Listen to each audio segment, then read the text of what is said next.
সুপ্রিয় দর্শক, আমাদের নিয়মিত আয়োজন প্রবাস পরিক্রমায় আপনাদের সবাইকে স্বাগত জানাচ্ছি ATN Bangla new York studio থেকে। সাথে আছি আমি সানজিদা হিয়া। প্রিয় দর্শক, আজ আমরা কথা বলবো হোম কেয়ার নিয়ে। তো সেই জন্য আজ আমাদের স্টুডিওতে উপস্থিত রয়েছেন প্রো হেলথ হোম কেয়ারের প্রেসিডেন্ট মামুনুর রশিদ। আপনাকে স্বাগত আমাদের স্টুডিওতে। কেমন আছেন? ভালো, আপনাকেও ধন্যবাদ। যেহেতু আমরা হোম কেয়ার নিয়ে কথা বলতে যাচ্ছি, তো আমরা তো আসলে হোম কেয়ার মানেই জানতাম যে সিডিপ্যাপ প্রোগ্রাম। তো এই যে শুনছি যে সিডিপ্যাপ প্রোগ্রামটা যে বন্ধ হয়ে গেছে, এরপরে আসলে কি ধরনের প্রতিকূলতার সম্মুখীন হতে হয়েছে আপনাদের মানে হোম কেয়ারে, যদি একটু বলেন এই ব্যাপারে। জি, আপনি যথার্থই বলেছেন। আমাদের বাংলাদেশি কমিউনিটি অথবা সাউথ এশিয়ান কমিউনিটি, এরা হোম কেয়ার বলতেই আসলে সিডিপ্যাপ প্রোগ্রামটা বুঝতো, এবং সিডিপ্যাপ প্রোগ্রামটা ছিল আত্মীয় স্বজন, বাবা মা তাদেরকে দেখাশোনা করতে পারতো। কিন্তু এই প্রোগ্রামটা আসলে বন্ধ হয়নি। আচ্ছা, সিডিপ্যাপ একটা প্রোগ্রাম ছিল, একটা পাইলট প্রকল্প। এই প্রোগ্রামটা এখনো চালু আছে, তবে এটা একটা মাত্র এজেন্সির আন্ডারে চলে গেছে। আমাদের মতন এরকম 600 থেকে 660টা এজেন্সি ছিল যারা সিডিপ্যাপ প্রোগ্রামটা রান করত।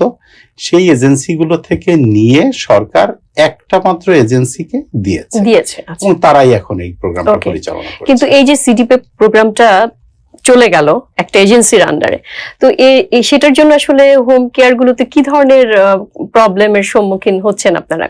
কি ধরনের সমস্যা? হ্যাঁ, অবশ্যই অনেক সমস্যা হচ্ছে। প্রথমত, আমাদের যারা বাংলাদেশি অথবা যারা এই হোম কেয়ার সার্ভিস রিসিপিয়েন্ট, তারা এখন প্রপার সার্ভিস পাচ্ছে বলে আমার মনে হয় না। কারণ একটা মাত্র এজেন্সির পক্ষে এতটা ভালো সার্ভিস দেয়া, ম্যানেজ করা খুবই কষ্টকর। আর দ্বিতীয়ত হলো, আমরা তো এখানে আছি কমিউনিটিতে, পিপিএল এর কিন্তু কোনো অফিস, লোকাল অফিস খুঁজে পাওয়া যায় না। আচ্ছা, তাদেরকে ফোন করলেও পাওয়া যায় না। তো সেটা আসলে কিভাবে সার্ভিসটা দিয়ে থাকে? সার্ভিস দেয়, মানুষ কষ্ট করে নেয়, সেখানে অনলাইনে হচ্ছে। সেখানে আগে কিছু ফ্যাসিলিটেটর ছিল যারা সহযোগিতা করছে, কিন্তু এখন সেই ফ্যাসিলিটেটররাও নেই। আর আমরা যারা রেগুলার হোম কেয়ার করি বা আগে করতাম, তারা কিন্তু দেখেন প্রত্যেকটা কর্নারে কর্নারে আমাদের অফিস আছে। আমাদের যে মুরব্বীরা, বয়স্করা, আমাদের যারা সেবা গ্রহীতা, তারা সবাই কিন্তু আমাদের কাছে আসতে পারতেন। সবাই তাদের যে কোনো কথা আমাদেরকে বলতে পারতেন, তাদের সমস্যা, তাদের ভালো লাগা, খারাপ লাগা সবকিছু, এবং আমরা তার ভিত্তিতেই তাদেরকে সার্ভিস গুলো দিতাম। কিন্তু এখন অনেকেই এই সমস্যার সম্মুখীন হচ্ছেন। কিন্তু এটা কি সিডিপ্যাপ চলে যাওয়ার কারণে এটা হচ্ছে? হ্যাঁ, সিডিপ্যাপ প্রোগ্রামটা তাদের কাছে চলে যাওয়ার কারণে সেটা হয়েছে। তো আমি আরেকটু যদি আমি জানতে চাই যে এই যে সিডিপ্যাপ আর হচ্ছে রেগুলার হোম কেয়ারের মধ্যে আসলে ডিফারেন্সটা কি? হ্যাঁ, ঠিক, অনেক ডিফারেন্স আছে।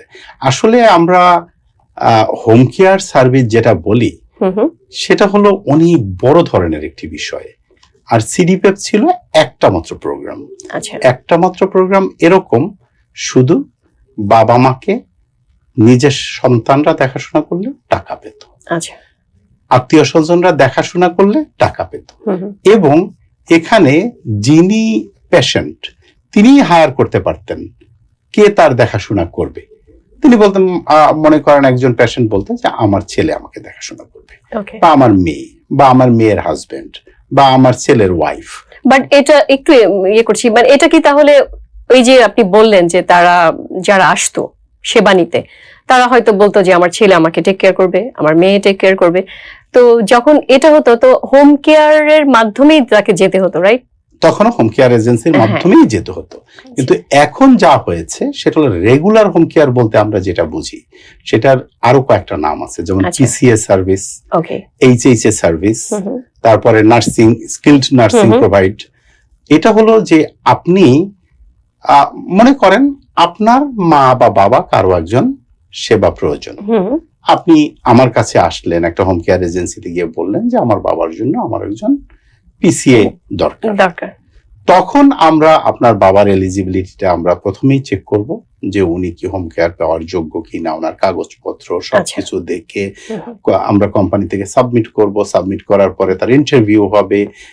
সবকিছু করার পরে সে কোয়ালিফাইড কিনা, সে যদি কোয়ালিফাইড হয়, তারপরে আসবে কে তার কাজ করবে, সেটা কিন্তু এজেন্সি তখন তাকে প্রোভাইড করবে। করবে।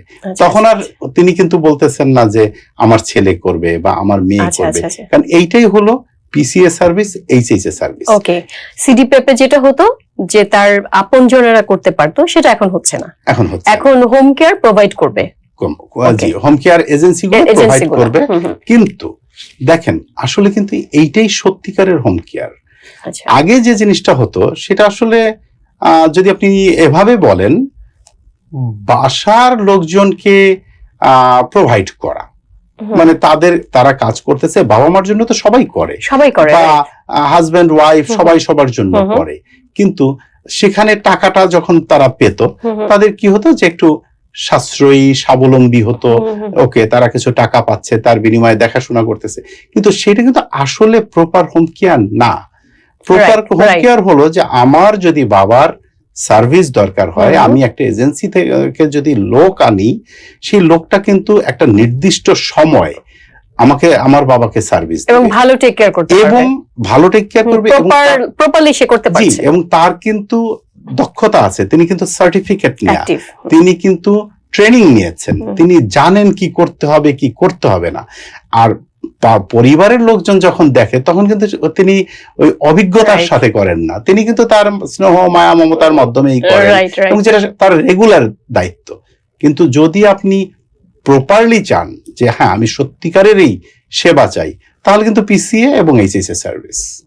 আচ্ছা, তো এই যে পিসিএ এইচএইচএ সার্ভিসের মাধ্যমে যে সেবাটা আপনারা দিচ্ছেন, তো আসলে আমরা আরেকটু জানতে চাই যে যারা এই সেবাটা নিচ্ছেন, এটা কি শুধু বয়স্কদের জন্য, মানে তারাই এলিজিবল, নাকি অন্যান্যরাও এটা নিতে পারে, যারা হয়তো কোনো সিক আছে, আন্ডার 18 বা ঊর্ধ্বে যারা আছেন?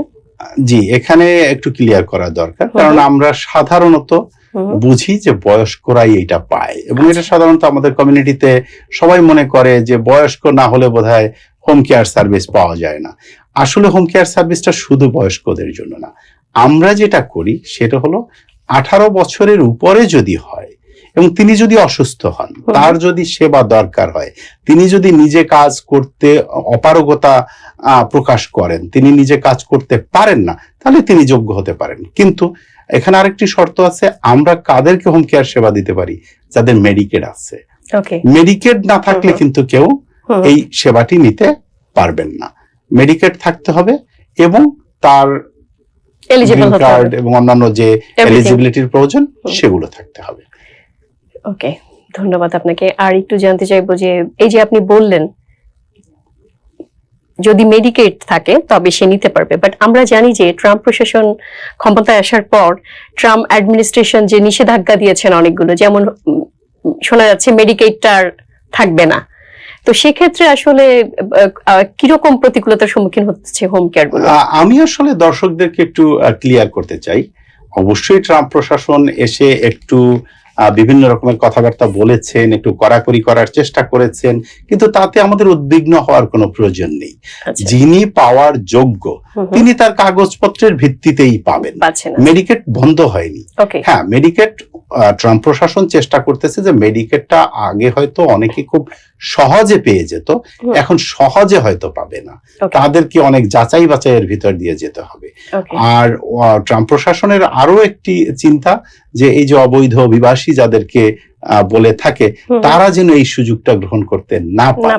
কিন্তু যারা সত্যিকারের প্রবাসে এসে যোগ্য হওয়ার যোগ্যতা রাখেন, তাদের কোনো সমস্যা হওয়ার কথা না। কিন্তু অবৈধ যেটা বললেন অভিবাসী, তারা কি হোম কেয়ার সেবা পেত?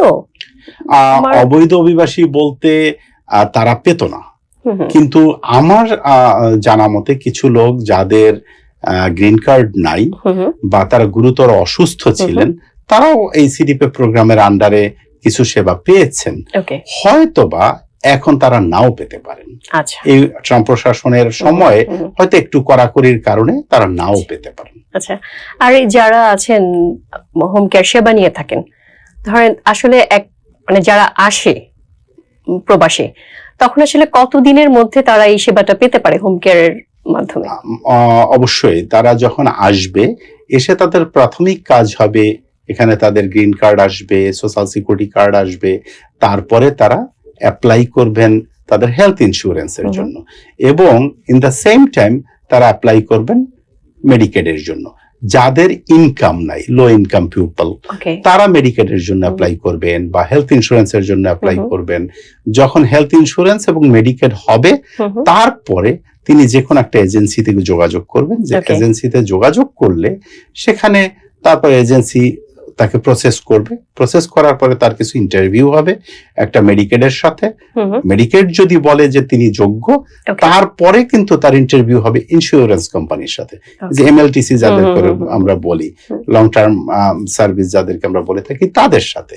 কিন্তু এখানে আবার একটা কথা আছে, এখানে অনেকেই মনে করেন যে 5 বছরের আগে হোম কেয়ার সার্ভিস পাওয়া যাবে না।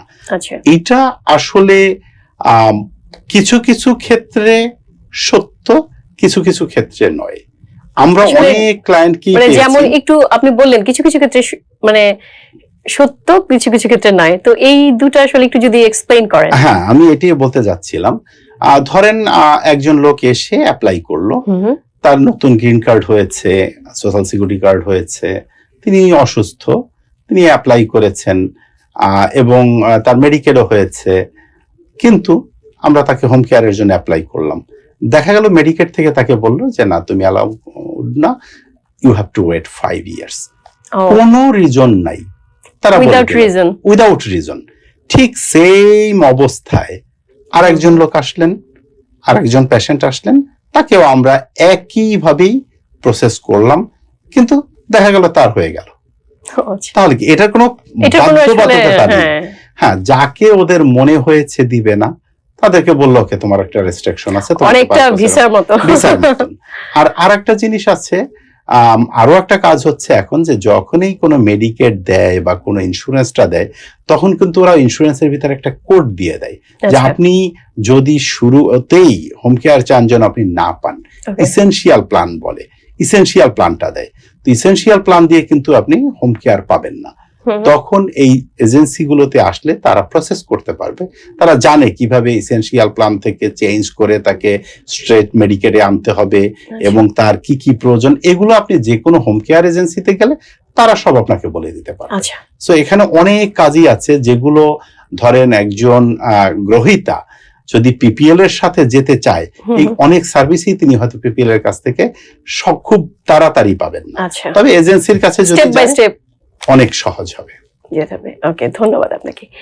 আর হচ্ছে আমি একটু জানতে চাই ডিটেইলসে, যে এই যে আপনি বললেন যে পিসিএ আর এইচএচএ, এটার আসলে কাজগুলো সম্পর্কে যদি একটু ডিটেইলস বলেন। জি, এটাই বললাম যে এখন যে হোম কেয়ারটা আমরা করি, যেটা আসলেই প্রকৃত অর্থেই যে হোম কেয়ার সার্ভিস, সেটি করতে হলে আপনার 2টা লাইসেন্স নিতে হয় প্রাথমিক পর্যায়ে। সেটা কি লাইসেন্সটা কি, মানে আপনার হোম কেয়ার এজেন্সির বিভিন্ন স্কুল আছে, সেই স্কুল থেকে লাইসেন্স নিতে হয়। একটা লাইসেন্সের নাম হলো পিসিএ, এটা হলো পার্সোনাল কেয়ার এইড, আর একটা হলো হোম হেলথ এইড, জি এইচএইচএ। এই 2টা ট্রেনিং আছে। এই 2টা ট্রেনিং নিয়ে সার্টিফিকেট পেলে তখনই কিন্তু তারা কাজ করতে পারে কোন একজন পেশেন্টের জন্য, এবং পেশেন্টের প্রয়োজন অনুযায়ী কিন্তু পিসিএ এবং এইচএইচএ ভাগ হয়ে যায়। দুজনের কাজ অলমোস্ট সেম, কিন্তু কিছু কিছু পার্থক্য আছে। কোনো পেশেন্টের জন্য অবশ্যই এইচএইচএ সার্ভিস প্রয়োজন, আর কারো জন্য পিসিএ প্রয়োজন। সো এটা হোম কেয়ার এজেন্সি তখন বলতে পারে কার জন্য কি, কারণ এটি স্কিলের উপর নির্ভর করে, কার কতটুকু ট্রেনিং। পিসিএ সার্ভিসটা সাধারণত 40 থেকে 50 আওয়ার্স এর কোর্স, আর এইচএইচএ 75 আওয়ার্স কোর্স, একটু লম্বা এবং একটু বেশি তাদের জানা থাকে। সো হোম কেয়ার এজেন্সিতে যখন আপনি কোনো একজন পেশেন্টকে প্রসেস করবেন, তখন এজেন্সি জানবে যে আপনার কি পিসিএ দরকার নাকি এইচএইচএ দরকার। ওকে, আচ্ছা, ধন্যবাদ আপনাকে। আর এই যে একটু জানতে চাচ্ছি যে আপনি বললেন না যে সিডিপ্যাপটা, মানে সিডিপ্যাপ আমরা জানি যে সিডিপ্যাপ চলে গেছে পিপিএল এর আন্ডারে, তো এটা সম্পর্কে আসলে এটার কি হচ্ছে, সিডিপ্যাপ যে চলে গেল পিপিএল এর আন্ডারে, এটা আসলে কিভাবে এজেন্সির আন্ডারে গেছে, তো সেটার জন্য আসলে কিরকম এফেক্ট? তো অবশ্যই কমিউনিটিতে ব্যাপক এফেক্ট হয়েছে। কমিউনিটির লোকজন এখন প্রপার সার্ভিস পাচ্ছে না। আর হ্যাঁ, যেটা পিপিএল নিয়ে গেছে তাদের আন্ডারে, গভর্নমেন্টই তাদেরকে দিয়েছে, একটা এজেন্সি এটা একটা মনোপলি বিজনেসের মতন হয়ে গেছে, কারণ তারা এখন যা খুশি করবে।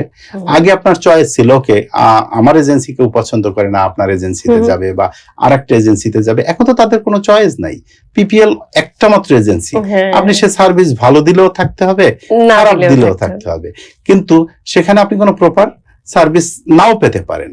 আর দ্বিতীয় কথা হলো তাদের সাথে যোগাযোগ খুবই কঠিন। আমাদের যারা মাইনরিটি কমিউনিটি যারা এখানে আসে, তাদের লেখাপড়া, তাদের ল্যাঙ্গুয়েজ প্রবলেম, সো তাদের যে যোগাযোগের ব্যাপারটা সেটিও কিন্তু খুব একটা সহজ নয় পিপিএল এর সাথে।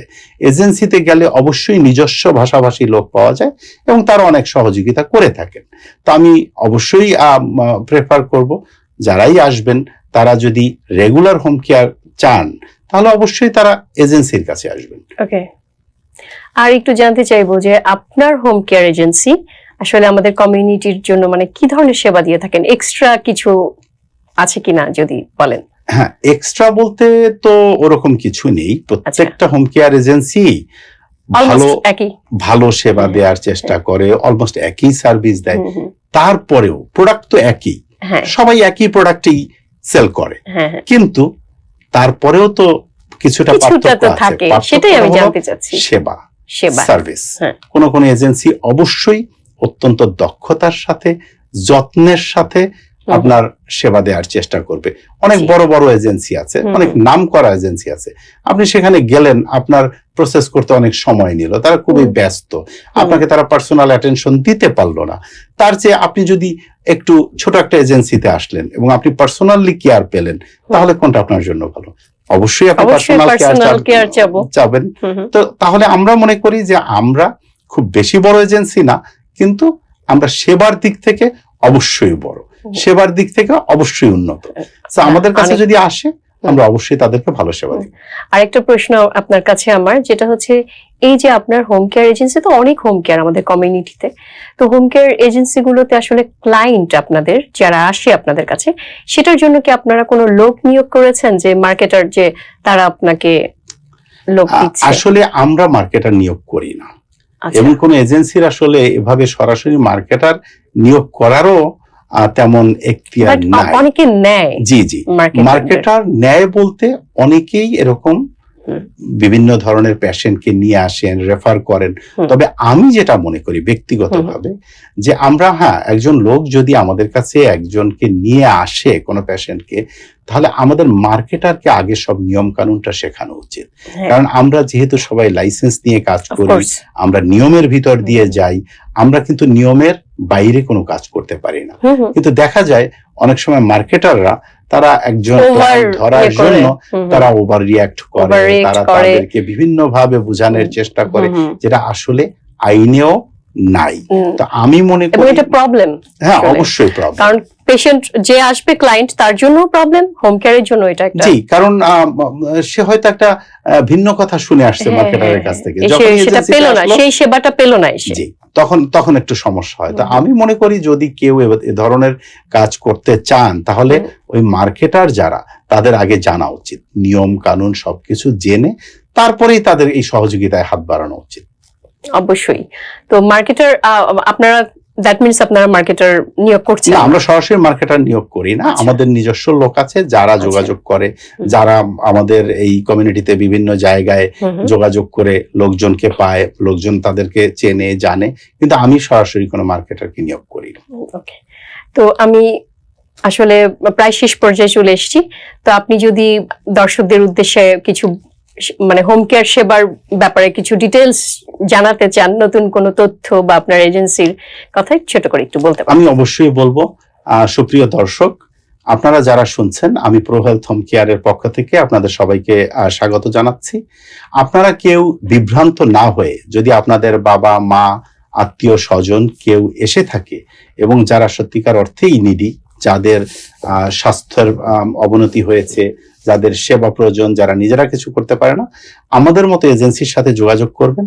এবং আমি আপনাদের কাছে বলবো, দেশীয় এজেন্সির কাছে যাবেন, তাহলে তারা যেভাবে আপনাদেরকে সেবা দিতে পারবে, তাতে দেশীয় এজেন্সিগুলো উন্নত হবে এবং আপনারাও অনেক উন্নত মানের সেবা পাবেন। আপনাদের সবাইকে ধন্যবাদ। আপনাকে অনেক ধন্যবাদ আমাদেরকে সময় দেওয়ার জন্য। প্রিয় দর্শক, আজ এ পর্যন্তই। আবারও দেখা হবে নতুন কোনো অতিথিকে সঙ্গে নিয়ে, নতুন কোনো তথ্য নিয়ে। সে অবধি আপনারা ভালো থাকুন, সুস্থ থাকুন।